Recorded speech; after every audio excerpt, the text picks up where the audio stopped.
자, 안녕하세요. 자, 오늘 강의는요, 제목이 이렇습니다. 2020년 현재 대한민국이 처한 문제는 무엇인가 라고 하는 그런 제목을 제가 달았습니다. 저는 제가 이제 환갑의 나이잖아요. 이 학창시절부터 쭉 이 대한민국을 보면서 좀 더 발전될 수 없나 하는 이런 생각을 많이 가졌어요. 근데 그러면서 이제 그 시간이 많이 지났죠. 근데 이제 세상을 이제 조망할 수 있는 그런 나이가 되는 거죠.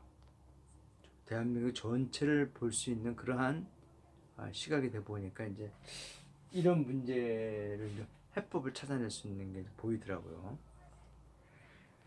자, 최근에 요즘 이제 그 우리 사회에 시사적인 문제를 던지는 것들이 박터큰 국민의당, 예전엔 미래통합당이죠. 의원의 어떤 그런 좋지 않은 행실과, 그렇죠? 그리고 이제 이상직 의원의 민주당 이상직 의원의 이스탄불 그런 문제, 이런 문제들이 이 도덕적인 자세가 굉장히 부족한 사람들이 사회의 어떤 지도층에 올라간 거죠, 그렇죠? 자, 이런 분들은 사실 사회 발전을 더디게 합니다. 제가 며칠 전에 이제 강의를 했지만은 도덕과 윤리의 구별을 제가 말씀드렸잖아요, 그렇죠? 자, 그래서 오늘은요, 그러한 얘기들을 할게요. 자, 대한민국 현재 처한 문제는 다들 성장이라고 그래요. 성장, 그렇죠? 성장이라 그럽니다. 영어로 얘기하면 그로스죠, 그로스. 성장이라 그러겠죠, 성장. 근데 경제학에서는요, 성장이라는 게 이래요. 투자를 하면은, 돈을 투자를 하면요, 성장을 한다라고 생각하는 거죠, 그렇죠? 근데 그게 맞아요. 돈을 투자하면요, 예? 예, 이게 돈을 이렇게 이게 인베스트란 말이에요, 그렇죠? 투자를 하게 되면요, 성장은 항상 당연히 이렇게 올라갑니다. 맞아요. 맞습니다. 틀린 거 아니에요. 그런데 이 성장이 언제 탁 멈춥니다. 그런 것이 뭔가니 성장이 멈춘다고 할 때 성장이 스톱을 해요, 그죠? 이게 한계 점이라 그러나 한계점. 그러니까 뭐든지 계속 투자를 하면요, 성장을 하게 돼서 일정한 시점까지는요. 그러나 그 성장이 딱 멈춰요. 이건 뭐 경제학에서 기본적인 이야기입니다. 한계점이 딱 접합니다. 근데 이것을 그래프를 그리면 이런 거죠. 이렇게 성장을 가다가 여기서 딱 멈춰갖고 이게 더 이상 안 가고 이런 식으로 가거나 이런 식으로 떨어져요. 예. 그렇습니다. 그러니까 아무리 투자를 해도 이게 안 된단 말이에요. 이게. 이 상태로 가는 거예요. 아무리 투자를 해도. 이게 한계점이라고 이제 경제학에서 얘기하는데요. 왜 이런 문제가 생기는 거 하뇨? 제가 이제 이런 거 볼게요.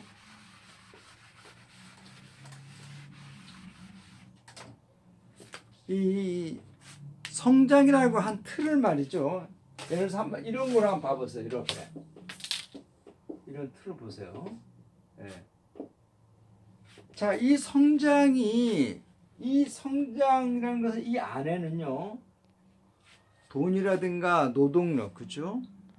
일단 많은 것들이 있어요. 기술적인 것들 그런 게 많이 있어요, 그죠? 자, 요만한 파이가 있습니다. 요만한 파이가 이렇게, 그죠? 이렇게 해서 올라가는 거예요. 딱 올라가는 거예요, 그죠? 자, 그런데 이게 이렇게 올라가다가 탁 멈춘단 말이에요. 그래서 이게 이렇게 가거나 이를만 이렇게 수평으로만 가도 정말 잘하는 거예요. 이게 떨어지는 거죠. 떨어지는 거. 그러니까 돈은 투자했는데 떨어지는 거예요. 네.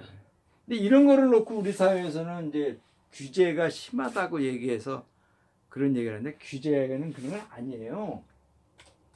그거는 이제 그 조선동아중앙의 그 글을 쓰는 기자들 이런 사람들이 거짓 기사를 쓰고 있는 거죠. 알면서도 거짓 기사를 쓰는 거죠. 그렇지 않아요. 그 이런 상황이 벌어지는 건요. 이런 게 있어요. 이 없는 상태에서는요. 무엇을 투자를 해도요. 성장이 돼요. 그러니까 우리나라 60년대에 1960년대에 경제 개발을 했잖아요. 그렇죠? 군사 정권의 군사 독재 정권에서 계속 했어요. 그렇죠? 이때가 이점이란 말이에요. 이럴 때. 70년, 60년대, 70년대 이렇게 이때가. 근데 70년대 후반 들어가서 종료 탁 멈췄어요. 외국의 기술을 들여오고 막 그렇게 하면은 이게 이제 더 발전할 수 있는데요. 이게 안 돼요. 이게 왜 그런가 하니?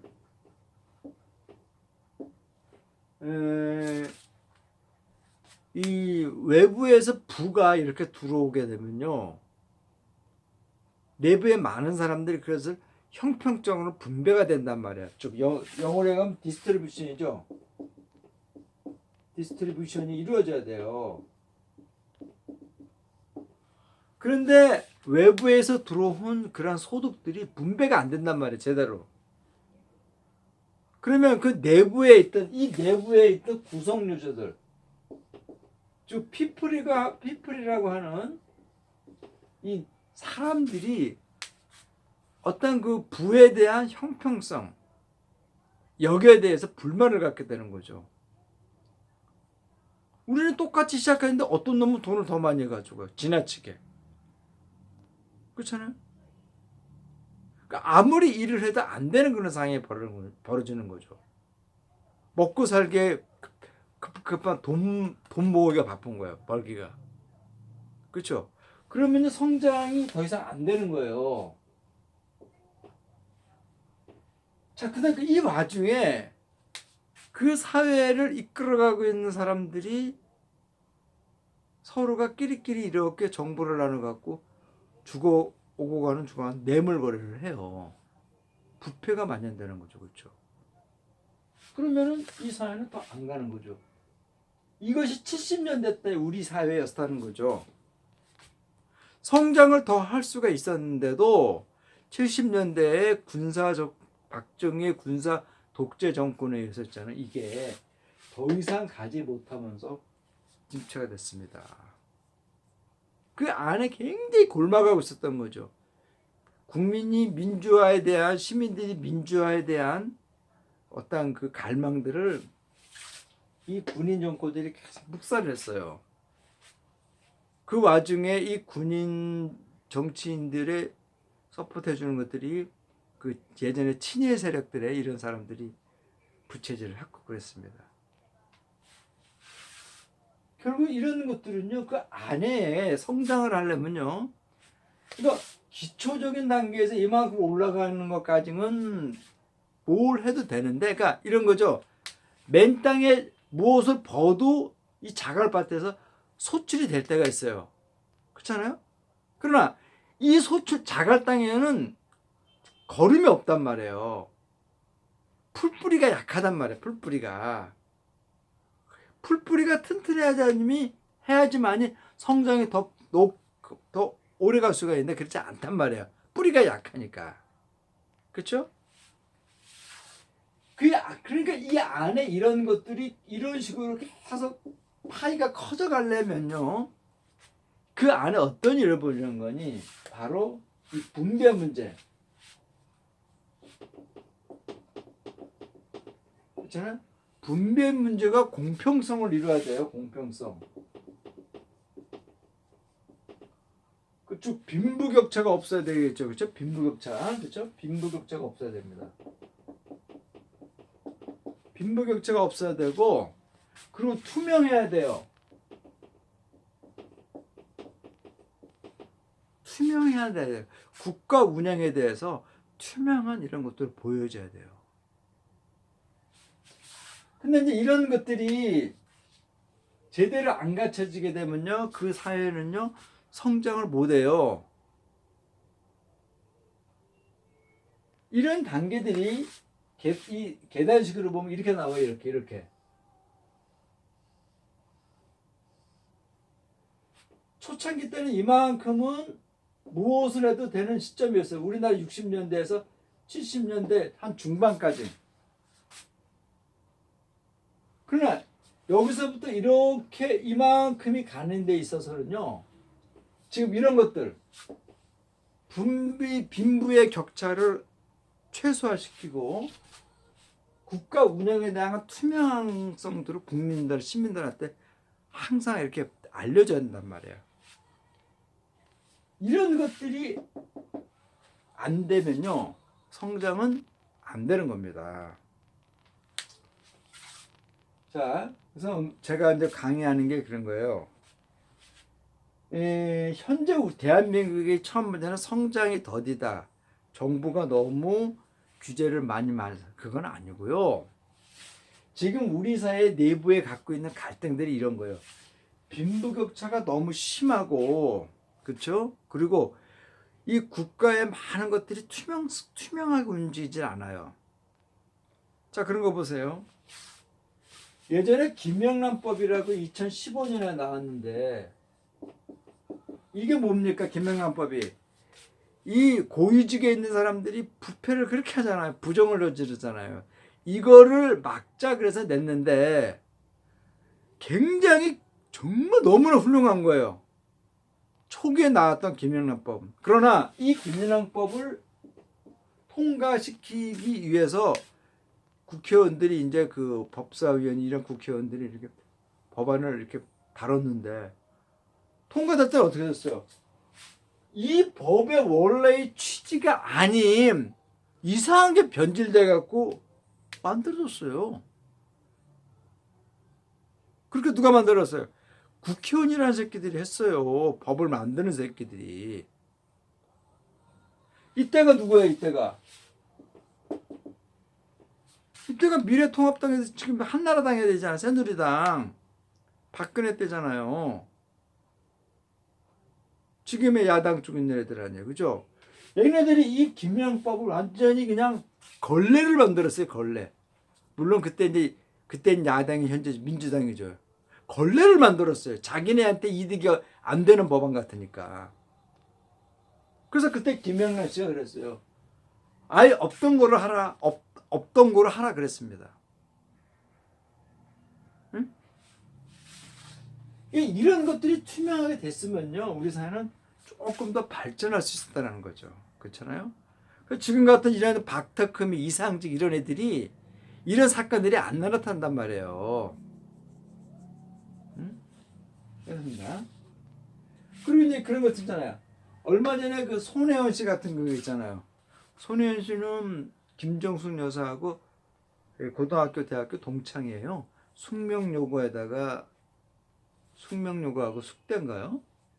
경희대인가요? 사대 숙명여고 동창으로 제가 알고 있습니다. 경희대는 문 대통령이 나왔는데 경희대 출신인가요? 그럼? 김정숙 여사가? 하여튼 뭐 고등학교 동창을 하시는 것 같아요. 근데 목포에다가 땅을 사갖고 이제 저걸 했다는데, 이게 내부 정보를 국회에서 다루는 어떤 내부 정보를 이용해서 금전적인 이익을 받았다는 거예요. 박덕흠이도 같은 그런 케이스입니다. 그러니까 국회에 건설, 교통 이런 분과에 있는 이런 사람들이 이런 내부 정보를 이용해서 땅 투기를 많이 해요. 문제가 많은 거죠. 이런 것들을 김영란법이 만들어졌는데 누더기를 만들어 갖고 싹 빠져나간 거죠. 그죠? 근데 이 내부 정보는 이해충돌법의 문간이 경제와 관련된 금전적인 이득에 대한 것만이에요. 그런 거에 대해서 걸리는데요. 이게 사실은 누가 더 많이 하는 거니? 예전에 이제 그 세칭 말하는 여당, 지금은 야당이죠. 이 국민의당 사람들이 더 많아요. 국민의힘이죠, 국민의힘. 국민의힘당이라 그러죠. 국민의당은 이제 안철수가 있는 거죠. 국민의힘당이죠. 옛날에 미래통합당. 이 사람들이 이렇게 많이 해서 이제 문제 많아요. 이 성장과 분배를 무엇을 먼저 해야 되는 이런 문제는요. 사실 그게 중요한 게 아니라 이렇게 성장을 하는 과정에서 있잖아요. 성장이 좀 속도가 늦더라도 이 안에 내부에 있는 구성인자들의 행복감을 최대화시키는 그런 것을 쌓아야 돼요. 모래성을 쌓지 말고 이 하나하나 안에 있는 사람들의 행복감을 최대로 하는 그러한 상황을 만들어야 된단 말이에요. 지금 우리 사회가 가장 급히 처할 문제는요. 이런 사실 성장은 아니에요. 이 안에 있는 내부 구성인자들의 삶의 행복감을 극대화시킬 수 있는 사회 내부의 어떤 그 움직임들이란 말, 시스템이란 말이에요. 근데 그게 지금 안 됐다는 거죠. 저는 그렇게 봐요. 이러한 내부들이 제대로 안 갖춰지면요, 이 파일은 아무리 크더라도 항상 맛이 없거나요, 모래성 같은 그런 파이가 된다는 겁니다. 자, 오늘 제가 강의는 그래요. 45년 해방되고 50년에 전쟁이 나고 60년에 군사정권 들어오고 70년에 독재정권 들어오고요. 80년에 또 다시 군사정권 들어오고 87년에 젊은 학생들에 의해서 이 민주주의를 찾았고요. 그때 93년에 김영삼 정부를 들어와 갖고요. 이제 정권이 이렇게 움직이는 그런 시스템으로 갔어요. 2020년까지. 정치는 어느 정도 발전되고 있는 것 같아요. 정치의 어떤 시스템이거나 이러한 것들 내부에서 갖춰져야 할 이러한 이 부패라든가 그렇잖아요. 이런 것들은요 굉장히 아직 부족한 것 같아요. 자, 그래서 오늘 제 강의는요, 대한민국의 현재 처음 문제는요, 성장이 중요한 게 아니라 이 성장을 하기 전에 분배의 어떤 공정성, 그리고 국가 운영에 대한 투명성, 빈부격차 해소, 그렇죠? 이런 여러 가지들을 안에서 갖춰 나간 다음에 성장을 해도 늦지 않다고 봐요. 물론 아예 성장에 대한 투자를 안 하라는 건 아니에요. 허나 내부를 항상 다지면서 가야 된다고 저는 오늘 얘기를 하는 겁니다. 네. 자, 다음 시간에 뵐게요.